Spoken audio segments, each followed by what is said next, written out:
You're watching T.C. McCarthy, the most handsome and entertaining science fiction author on video. Thanks for tuning in. This is part 2 in my special series about the Did Adam and Eve Actually Exist argument based on mitochondrial DNA. If you didn't see the first part, go ahead and check it out here. Pew, pew, pew. And you'll go ahead and get caught up to speed. But to recap quickly, what we discussed in episode 1 of this two-part series was a study by a US and Swiss researcher that basically indicated that the human race may have actually derived, or that all of us today may be related or derived from, basically a very, very small population. That's not to say that humanity was created 200,000 years ago, which is what the time frame we're talking about. But that we basically, all humans today, there was a cataclysmic event potentially 100 to 200,000 years ago that basically resulted in only a few survivors from which we are all currently descended. And in addition to that, there were all sorts of arguments from a guy named Marshall. He's a science writer in the UK. And there were all sorts of arguments forwarded by this guy that suggested that maybe this mitochondrial DNA study was erroneous. One of the biggest arguments being we see no evidence for some sort of cataclysmic event, which Marshall argued would have assuredly been accompanied by some sort of mass extinction spike. Now, before I get going, make sure you pre-order my book that's coming out in July of 2019, Tyger. Burning. The links to where to pre-order it are definitely below in this video, so go ahead and do that. That means as soon as the book is published, you'll get one of the first copies. And you'll be doing me a favor because pre-orders really play a big role in terms of getting somebody onto a bestsellers list. So what about Marshall? Is he right? Is there no evidence of some sort of mass extinction event or some sort of extinction event or something that puts stress on the planet in terms of what kinds of life forms could sustain themselves 200,000 years ago? Is he correct that there is no evidence for something like that? No, he's not correct. First of all, around 200,000 years ago began what we call the penultimate global ice age. So there was an ice age that began 200,000 years ago for some reason. Right there, that alone should tell you that something did happen. And if you think that an ice age wouldn't put strain on species or cause extinctions, well, you're an idiot. And I'm not calling Marshall an idiot, but I'm really wondering if he did his homework in this case. And then second, there is evidence for major impacts that I'm not saying that these could have caused the penultimate global ice age, but I am saying that there is evidence for major impacts that occurred around that time period. And any one of these could have actually caused stress on locally or on a global scale. And in this video, I'm not even going to touch on eruptions, volcanic eruptions that could have occurred. Anytime a volcano erupts, basically it sends up a massive cloud of particles and gases and all sorts of things that essentially mitigate any greenhouse gas effect that could be going on at any time on the planet. And what happens is that it increases the Earth's albedo. The albedo is the measure of reflectance. A measure of how much sunlight coming into Earth is actually getting reflected back into space. And so anytime you get a volcanic eruption, it tends to increase the Earth's albedo and the Earth tends to cool for some period of time. Depending on the size of the eruption, etc., it could be a short time, could be a long time.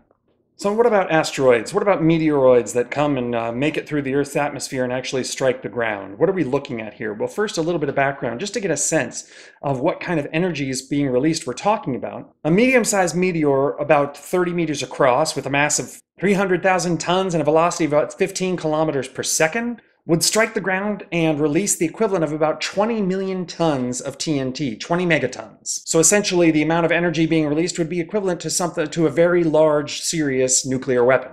And one thing we know is that, for example, in Arizona, the major crater over there, that was about that size of an asteroid, and that happened about 49,000 years ago. And here's the problem with trying to say things like Marshall did, that there was no such cataclysmic event. We don't know that that's the case. Anytime a meteor strikes the Earth and creates a crater, Arizona got preserved because it's a relatively dry atmosphere there and erosion doesn't play a large role. But when meteors strike other locations in the Earth, we often don't even recognize it. We don't see it because we have this thing on Earth called erosion, and that tends to hide signatures of big strikes. And in fact, they just found one under Greenland, under the ice sheet. The ice sheet had been hiding it, and that one occurred about 200,000 years ago. They're not sure on the date yet because they have to get more data, but I think the range includes as high as 200,000 years, and that was a major, major meteor impact they're thinking. So something like that, if it turns out that that was 200,000 years ago, could easily easily have caused enough stress on Earth to cause extinctions, stress levels such that only a few species survived, etc., etc., etc. I'm not saying it did, but I'm saying it's possible based on the limited data that we have so far. And then there's the, I don't know how to pronounce this, I'm probably going to butcher it, but there's the Swang meteorite that struck South Africa around 220,000 years ago. But that date is a little bit rough. It's anywhere plus or minus 50,000 years from there. So in terms of time frame, it hit at the right time. And that meteor strike was about 100 times more powerful than the Hiroshima blast. So what are we talking about? Well, we're talking about shock waves that would have produced winds in excess of 1,000 kilometers per hour. You would have felt those winds all the way out to about 5 kilometers from the blast. And you probably would have seen vegetation destroyed anywhere from 800 to 1,500 kilometers outward from the blast. Animals within 3 to 4 kilometers, dead, gone, jellified. But even that probably wouldn't have been enough to cause any kind of mass extinction event. Would it have caused stress for local populations? Absolutely. Would it have caused some sort of global cooling that could have been responsible for the penultimate global ice age? I don't know. I kind of doubt it, but it's possible. It's possible that it plus some other events may have added together to cause such a stress event. We don't know for sure. That's the problem. Marshall can't make statements like the one he made without actually taking a close look at what was happening 200,000 years ago. And from what we know, something caused that ice age. And the impact crater that they found under the Greenland ice sheet, well, that is big enough to be among the world's 25 most, or the 25 largest impact craters known on Earth. So if that one turns out to have occurred within 200,000, around 200,000 years ago, then yes, that could very well explain what caused the ice age. But again, we don't know. Right now, without having access to that crater, the best they can do is say that it's younger than 3 million years, maybe as recent as I think 12 or 15,000 years. And there are other craters that are being discovered under ice sheets. I think there is some evidence to suggest that there's a major crater on Antarctica. Major, huge, massive. Under the Antarctic ice sheet. That's they first kind of clued into this because of a magnetic anomaly or a gravity anomaly that was first discovered down there near the South Pole. And after discovering that anomaly, they went and did some more detailed mapping using radar and saw what looks like a ring, almost a perfect circle of ridge lines that are consistent with a crater. Those could also be consistent with a caldera. So we don't know if that's an impact crater or volcanic eruption, but I'm guessing that the scientists who are taking a look at this are leaning more towards meteor impact. So what am I getting at? Well, I'm getting at this. We don't know for sure if there was such an event that would have caused some sort of massive stress on populations in the Earth 200,000 to 100,000 years ago. We do know that those things happen all the time. In fact, if you look at timelines and when massive events like meteor impacts can be expected, roughly you can get a major meteor impact every 100,000 years or so.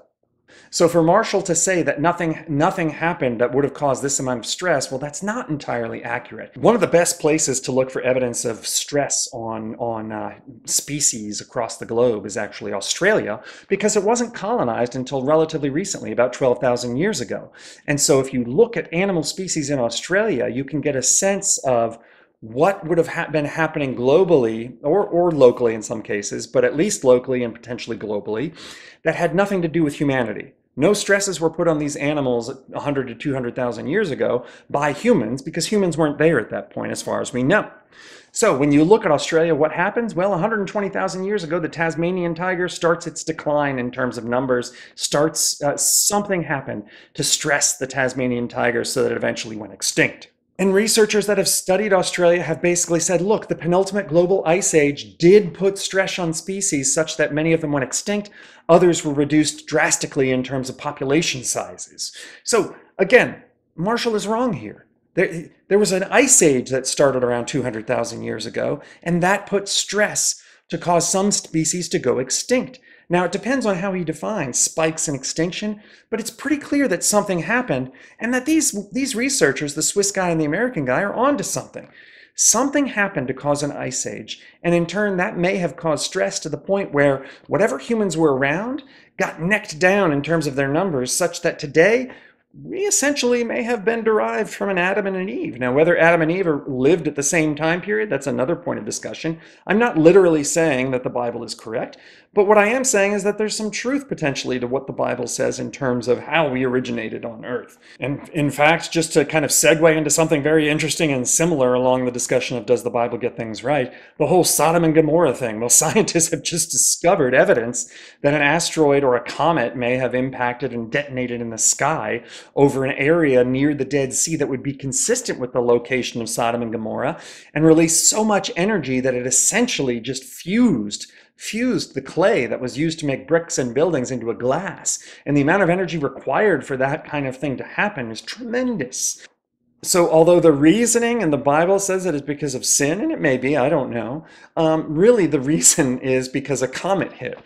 So it's very interesting how, although we can argue in terms of whether it was an act of God or whether it was an act of nature, the fact of the matter is many things that are described in the Bible appear to have happened. It's very interesting to me that the Bible actually calls out these things and gets them roughly right.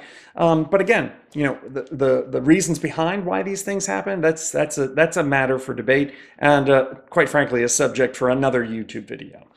That's all I have. Again, buy my book, pre-order it, please. It's released in July 2019, Tyger Burning. But if you pre-order it now, it really helps me out. End transmission. Hey, TC McCarthy here, the most eclectic and entertaining science fiction author on YouTube, maybe even the internet. Thanks for watching this video. I really appreciate you guys tuning in. As usual, buy my books. I've got a new one coming out in July, and I'll have a giveaway coming up soon, so stay tuned for that. Appreciate you subscribing to my channel, and please, please, please, please don't forget to click that little bell icon so that whenever I upload new content, you get notified. Thanks again. See you soon. Don't tell them to grow up out of it.